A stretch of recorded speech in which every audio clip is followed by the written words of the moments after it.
আসলে আমাদের রংপুরের এই 10 লাখ মানুষের এটা মনে করা যায় যে শ্যামাসুন্দরী ক্যানেল এবং কেটি ক্যানেল, এই দুইটা ক্যানেল মানুষের ফুসফুসের মতো, রংপুরের ফুসফুস।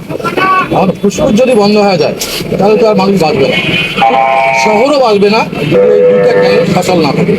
এবং এটা আমাদের কালে এটা স্রোতের শ্রেণী ক্যানেল ছিল আমাদের নিজের দেখা। আজ থেকে 15 বছর আগেও এখানে স্রোত যাইতো পানির এবং সেখানে মানুষ মাছ ধরতো।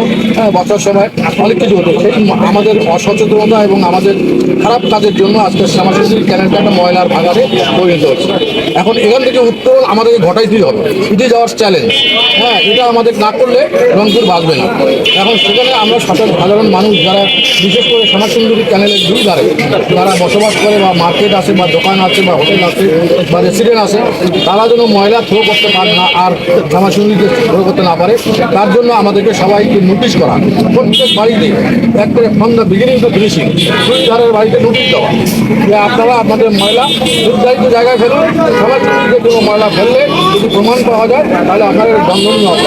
এইভাবে নোটিশ করার পরে আমরা লিফলেট দেবো, প্রচার করবো। তারপরে যদি মানুষ সচেতন না হয় তারপরে আইনের আওতায় একটা জায়গায় বাড়ি ছিল হবে, জায়গায় জরিমানা হবে, মোটা অঙ্কের জরিমানা, না হলে তার দোকান ছিল হবে। এই কাজগুলো আমরা চেষ্টা করছি, কয়েকদিন পরেই আপনারা দেখতে পাবেন। আমরা চাই যে এই শ্যামাসুন্দরী ক্যানেল এবং কেটি ক্যানেল এটা সচল থাক। আমরা যে এই বর্ষার সময় ওয়াটার লগিং হয়, জলাবদ্ধতার সৃষ্টি হয়, তো এটা থেকে উত্তরণ কীভাবে?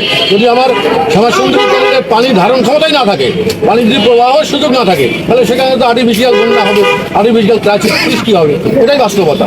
আমরা সেখান থেকে উত্তরণের জন্য আমরা এই পদ্ধতি হাতে নিয়েছি। আজকে মনে করেন যে একটা স্বেচ্ছাসেবী সংগঠন, তাদেরকে নিয়ে আসছি 1000 সদস্য নিয়ে। আজকে 5 কিলোমিটার চেকপোস্ট থেকে শুরু করে শাপলা চত্বর পর্যন্ত তারা ক্লিন করবে। এখানে আমাদের 20 লক্ষ টাকার মতো খরচ। এই টাকাটা তো আমাদের রাজস্ব আয়ের টাকা। তাদের একবেলা তো খাওয়া দেবেন, একটা যাতায়াত ভাড়াটা দেবেন, যারা ঢাকা থেকে আসছে, বরিশাল থেকে আসছে, তাদের তো খাওয়ার টাকাটা দেবেন, তো খাওয়াবেন। তারা 1 পয়সাও নেবে না। তারপরে আমাদের করতেছি মানুষের জন্য, রংপুরের মানুষের যাতে সবসময় থাকতে পারে। এই যে সামনে ডেঙ্গু আসতেছে, এই যে আমাদের মশার প্রকোপ বাড়তেছে, তো এগুলো তো আমাদের লক্ষ লক্ষ কোটি কোটি টাকা এখানে খরচ হচ্ছে। তো সেই খরচটা যদি আমরা এখানে যদি আমাদের ক্যানেলটা সচল থাকে তাহলে এটা অর্ধেকে নেমে আসবে।